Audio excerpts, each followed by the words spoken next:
اللہ نے اپنے بندوں کی ہدایت کے لیے جن نبیوں کو دنیا میں بھیجا ان میں سے ایک حضرت یونس علیہ السلام بھی ہیں، جو مچھلی والے نبی کے نام سے مشہور ہیں، کیونکہ آپ نے 40 دن تک مچھلی کے پیٹ میں گزارے تھے۔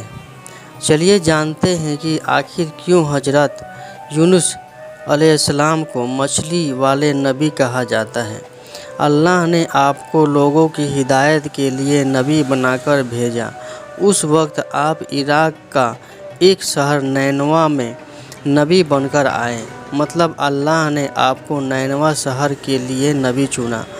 آپ کا کام تھا لوگوں کو ہدایت دینا، انہیں ایک اللہ کو ماننے پر راضی کرنا اور بت پرستی سے ان کا دھیان ہٹانا۔ آپ نے آپ کے شہر کی بستی کے لوگوں کو ایک اللہ کی عبادت کا پیغام دیا اور بت پرستی کے لیے منع کیا، لیکن وہاں کے لوگوں نے آپ کی ایک بات نہیں مانی اور انہوں نے آپ کو بہت پریشان کیا۔ نتیجتاً انہوں نے اپنا شہر چھوڑنے کا فیصلہ کر لیا اور لوگوں کو بولا کہ میں یہاں سے جا رہا ہوں، لیکن اگر تم نے بت پرستی کو نہیں چھوڑا تو بہت جلدی ہی اس شہر پر اللہ کا بہت بڑا عذاب آئے گا۔ یہ کہہ کر آپ یعنی حضرت یونس علیہ السلام اپنی بستی سے نکل گئے اور دوسرے دیش جانے کے لیے کشتی پر سوار ہو گئے، لیکن کشتی کچھ دیر بعد بیچ ندی میں پہنچی تو ڈوبنے لگی۔ تو ملاح نے کشتی میں بیٹھے لوگوں سے فرمایا، جب کوئی غلام اپنے مالک سے بھاگ کر ہماری کشتی میں آ بیٹھتا ہے تو کشتی ڈوب جاتی ہے۔ چونکہ آپ حضرت یونس علیہ السلام بھی اللہ کو بتائے بنا اپنے شہر سے بھاگ نکلے تھے۔ ملاح کے مطابق آج بھی کچھ ایسا ہی معلوم ہو رہا ہے۔ ملاح نے لوگوں سے کہا، جو بھی اپنے مالک سے بھاگ کر جا رہا ہے وہ دریا میں کود جائے تاکہ دوسرے مسافروں کی جان بچائی جا سکے۔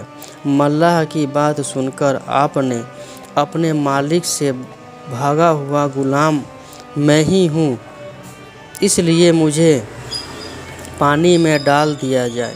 آپ نے کشتی پر سوار سبھی لوگوں سے واپس کہا کہ میں اللہ کے حکم کے بغیر ہی قوم والوں کے ستم سے تنگ آ کر اپنا وطن چھوڑ کر کہیں اور جانے کے لیے نکلا ہوں۔ اتنا کہتے ہی آپ پانی میں ڈال دیے گئے۔ پانی میں جاتے ہی اللہ نے آپ کی حفاظت کے لیے ایک بڑی مچھلی کو بھیجا، جو کافی دیر تک کشتی کے کنارے چکر لگا رہی تھی۔ جیسے ہی آپ یعنی حضرت یونس علیہ السلام پانی میں پہنچے، اس مچھلی نے آپ کو نگل لیا۔ اللہ نے مچھلی سے فرمایا، جس کو تو نے نگلا ہے وہ تیری روزی نہیں ہے، بلکہ میں نے اپنے نبی کو تیرے پیٹ میں ان کی حفاظت کے لیے پہنچایا ہے، انہیں کوئی نقصان نہیں پہنچنا چاہیے۔ چنانچہ آپ 40 دنوں تک اس مچھلی کے پیٹ میں رہے۔ اللہ مچھلی کا پیٹ اس طرح کانچ کی طرح صاف کر دیا تھا کہ آپ مچھلی کے پیٹ میں رہتے ہوئے بھی سمندر کے اندر کی ہر چیزیں دیکھتے اور اللہ کی تسبیح بیان فرماتے رہے۔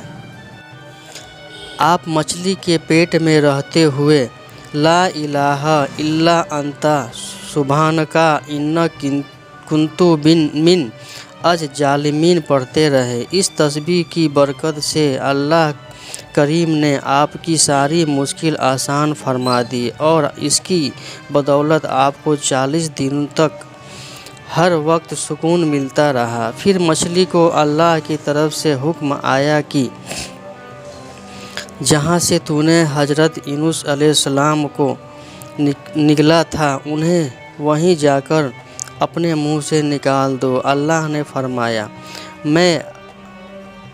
اب میں ان سے خوش ہوں۔ وہ یعنی حضرت یونس علیہ السلام اللہ کے لیے امتحان میں پاس ہو گئے تھے۔ اللہ کا حکم پاتے ہی مچھلی نے آپ کو کنارے پر اگل دیا۔ اس کنارے پر اللہ نے آپ کے رہنے کے لیے ایک پیڑ پیدا فرما دیا اور آپ کی خوراک کے لیے ایک ہرنی کو آپ کو دودھ پلانے کے لیے کہہ دیا۔ کچھ دنوں بعد آپ اپنی بستی کی طرف پھر لوٹے، تب وہاں پر آپ کو ایک گوالا ملا۔ آپ نے اس گوالے سے فرمایا کہ یہاں پر کوئی عذاب آیا تھا کیا؟ اس گوالے نے آپ سے فرمایا کہ یونس نام کے ایک شخص نے کافی دنوں پہلے ایک بات کہی تھی کہ اگر بت پرستی یہاں کے لوگوں نے نہیں چھوڑی تو اس شہر پر اللہ کا بہت بڑا عذاب نازل ہوگا۔ آپ نے اس گوالے سے فرمایا کہ کیا ایسا ہوا تھا؟ گوالے نے کہا کہ جب وہ شخص یعنی حضرت یونس علیہ السلام جب بستی سے رات کو نکلے تو اگلے دن پورے شہر میں بادل چھا گئے تھے اور چاروں طرف دھواں ہی دھواں ہو گیا تھا۔ ایسا لگ رہا تھا کہ جیسے عذاب آنے والا ہے۔ اس وقت ہمیں لگا کہ یونس کی بات بالکل صحیح تھی۔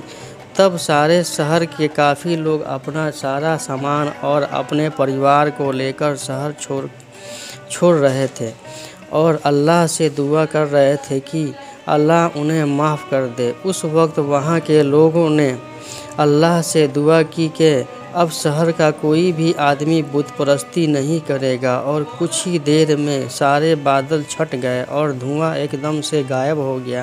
مطلب اللہ نے وہاں کے لوگوں کو معاف کر دیا تھا۔